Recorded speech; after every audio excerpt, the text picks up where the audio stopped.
Bill Gates talking about the future of humanity on a late-night talk show. You wouldn't think that'd be a must-watch, but his Colbert interview, surprisingly insightful. We're doing a deep dive on that, specifically his AI takes. It's like he starts by talking about, wealth, philanthropy, almost like he's getting ahead of the obvious question before jumping into this whole AI vision. Which is a bold one, to say the least. Yeah. He goes all in saying AI is the first technology with no limits. What's your take on that? It's easy to kind of skim over that kind of statement, but when you really dig in, Gates is basically saying AI isn't just our next tech upgrade. It's going to completely rewrite the rules, touch every part of our lives. He specifically mentions blue-collar and white-collar jobs, both on the line, which, let's face it, that's where the anxiety's at these days. For sure. We usually picture AI taking over like factory jobs, but what about, say, architects designing buildings or lawyers in court?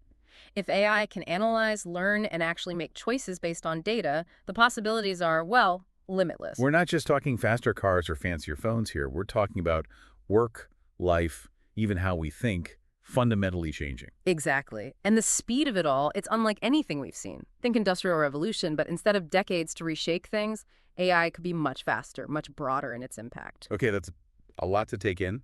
Before we go full sci-fi thriller, though, important to remember, Gates isn't all doom and gloom on AI. Actually, he's quite optimistic about its potential for good. Oh, totally. And that's where I think his perspective gets really interesting. He talks about things like personalized education. Imagine every student, no matter where they're from, having a 247 AI tutor that gets their learning style, their pace, even how they're feeling. Compelling idea, but realistically, we're struggling to get decent internet to some places, let alone AI tutors. Valid point. But AI can also help us crack those problems too. Imagine systems optimizing, infrastructure, logistics, resources, making sure everyone actually has access to technology, education, all of it. So AI isn't replacing teachers, it's more like giving them superpowers. Exactly. And it's not just education. Gates sees the same potential in healthcare.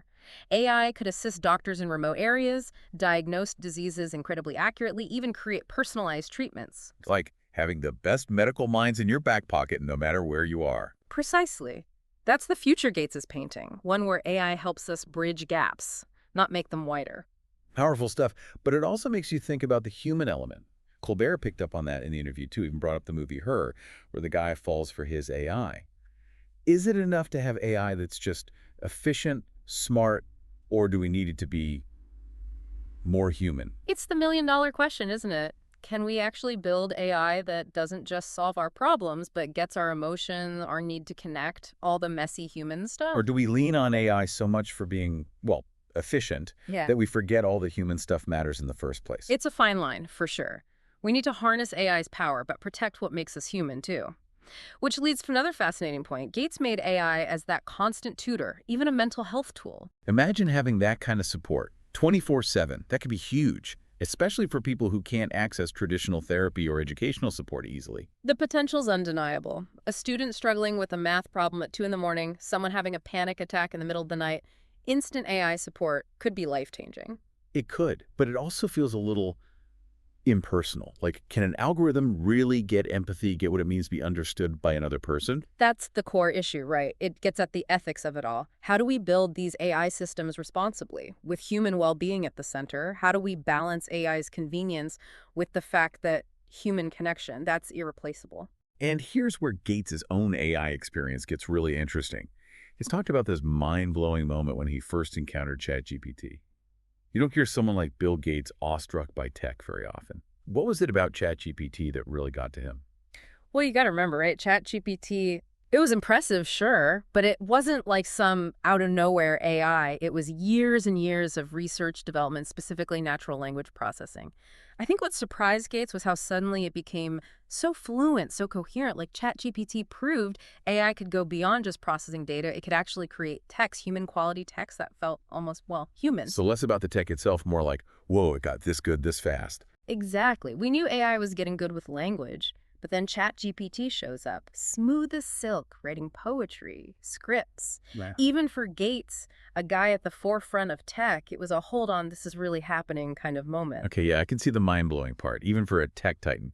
Like that scene in Terminator 2, but instead of Arnold, it's an AI writing a love letter that makes you cry. And the thing is, not a fluke, right? ChatGPT, it wasn't a one-hit wonder, it's a sign of what's next.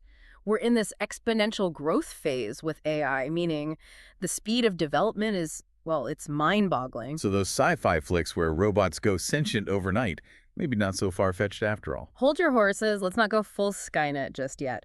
But it is important to get that speed because it goes back to Gates's whole no-limit thing. Not just exaggeration, that's the situation we're dealing with. Which is exciting and also kind of terrifying, right? Like Yeah. standing at the edge of some huge unknown place, you see potential, possibilities, but who knows what's really out there. Exactly. And that's where the conversation needs to shift. Can't just be wowed by the tech, gotta think critically, strategically even, about how we steer this thing. Because we're not headed towards some fixed destiny. We're creating it with every choice we make right now. Because it's not just the AI itself, it's what we decide to do with it, right? Mhm. Our choices today, that's what determines if this power it helps us be better or it just makes our worst parts worse. 100%. And that's where what Gates said about philanthropy, social responsibility, it's even more important. He's not just talking about throwing money at problems. He's talking using his position, his influence, to push AI in a direction that's good for everyone.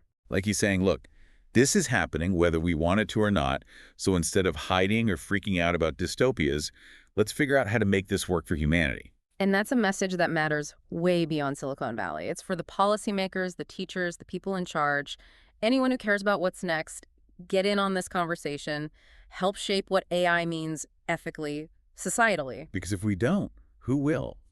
The AI itself, that's a whole other deep dive, and maybe one for another day. Perhaps, but it's something to sit with, for sure. No argument there. So, as we're navigating this brave new AI world, what are the big takeaways from Gates that we should keep in mind? Biggest one, I think, is just how big this change really is. Not just a tech upgrade. It's a total shift that could reshape, well, everything. Yeah, no shortage of stuff to think about there. Yeah.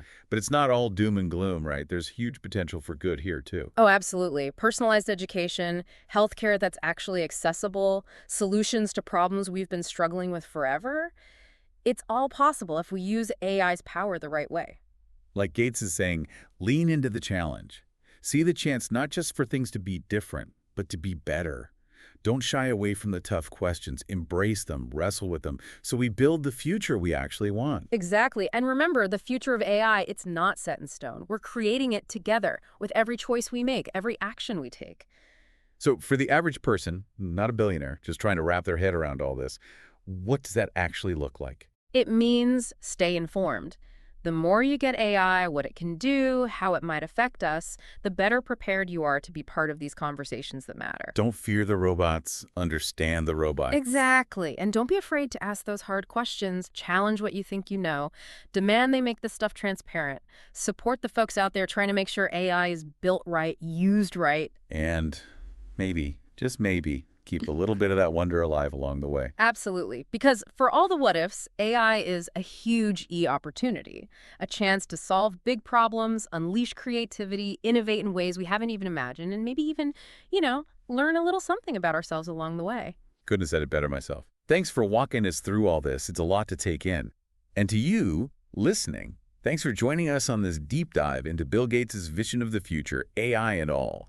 It's a future full of potential, both the exciting kind and the kind that makes you think twice.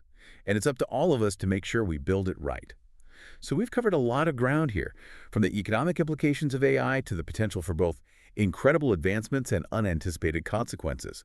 What's the one big question you think we should all be asking ourselves after this deep dive? For me, it always comes back to this. If AI really doesn't have limits, like Gates is saying, what are our limits? What are the lines we won't cross, even for progress? It's like AI is making us figure out what it means to be human, right? If it can do anything, then who they are, that becomes even more important. Exactly. This goes way beyond the tech itself. It's about values, what matters, the kind of future we want, not just for us, but for, our kids, their kids. No pressure. Right. You're right. It's huge.